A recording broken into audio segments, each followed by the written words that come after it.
Today, I want to talk about misinformation and disinformation, specifically in regards to the news, to the CDC, and then even some of my fellow COVID conscious creators on TikTok.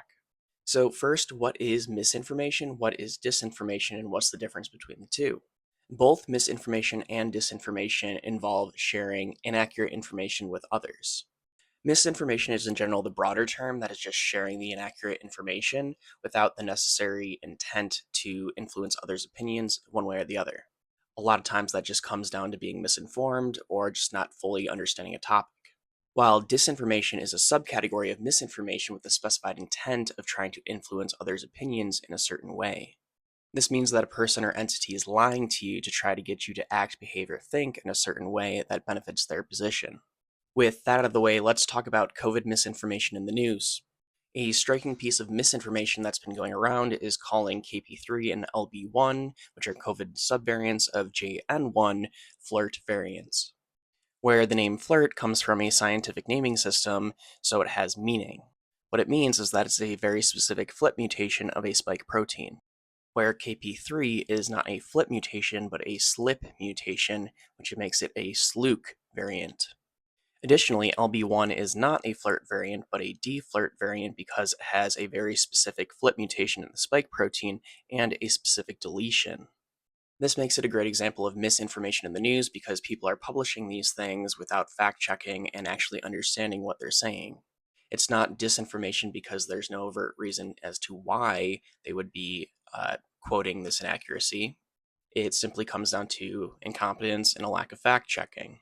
Next, we look at disinformation in the news through this pushing of the narrative of summer cold, where at times in more egregious scenarios I've seen summer flu. But if we look at the CDC respiratory dashboard and we look at the flu levels, those are heading down at very low levels, while COVID cases in the emergency department are heading up. And we see the same exact thing with test positivity, where flu heading down, RSV heading down, COVID heading up. And even the CDC's wastewater trends, which are abysmal, are still showing high increasing levels of COVID in the wastewater, which again should tell people that if you're sick, you're most likely sick with COVID. So the reason that this is a potential source of disinformation is because it ignores the realities. That the most prevalent illness right now is COVID, and that's what people should be thinking if they're sick right now, and that's what they should be testing for, which makes the phrase summer cold inaccurate, with the purpose of trying to make people think, oh, it's no big deal that I have an illness right now, and I shouldn't think of anything but, oh, it's just a cold, which is a broad generalized term.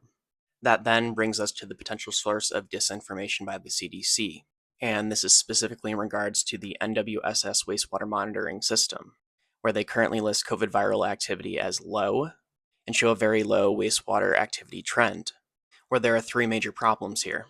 The first being that the CDC does not transparently explain what COVID viral activity is and how they generate those numbers. The second is that they do this on a relative scale. While we don't know how these numbers are generated, we know that they're compared only within the past 6 months. And 6 months ago, we had very high winter levels, which makes our low status misleading because our relative sense has been upscaled from the past, where in actuality, this is what our current COVID wastewater data looks like from Wastewater Scan, which is now our national reporting source, where we have hit absolute all-time highs for our COVID summer waves.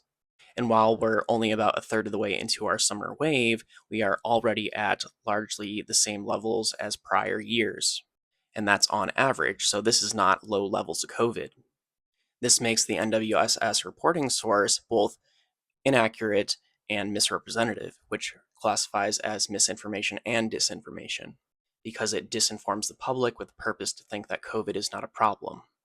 Finally, I'd like to talk to people that share COVID information online, because you are also engaging in a form of misinformation and disinformation. And this comes from the phrases that COVID is only airborne, the phrase that COVID is not spread by droplets but is instead an aerosol, and even through comparisons to smoke, because this ignores that COVID is also spread through fomites, and it also ignores droplet-based transmission. When we learned about COVID as an aerosol, it was always meant to be droplet and aerosolized COVID. It was never meant to say aerosols only, which is harmful information to spread because then people think, oh, maybe I don't have to wash my hands, which is a great preventative measure. It makes people think, oh, sharing drinks is okay, which again is not because you can spread COVID through sharing drinks with other people. It makes people forget about cleaning down surfaces because COVID can linger on surfaces for a very long time. When you ignore the whole science, you are then spreading misinformation. Furthermore, bad actors then use this as a source of disinformation, saying, oh, look, you were wrong about this, so you're wrong about that too. And that stems from the fundamental misunderstanding that COVID is particle based, whether these particles are droplets that fall and solidify, or they become aerosolized droplets that linger in the air. Both are droplets, it's just really depending on the size of the particle. That's why they try to shift to a particle based language because it can be heavy particles or light particles that exist in the air. Both are what happens with COVID. So it's very important to recognize that droplet based transmission is relevant and it still exists.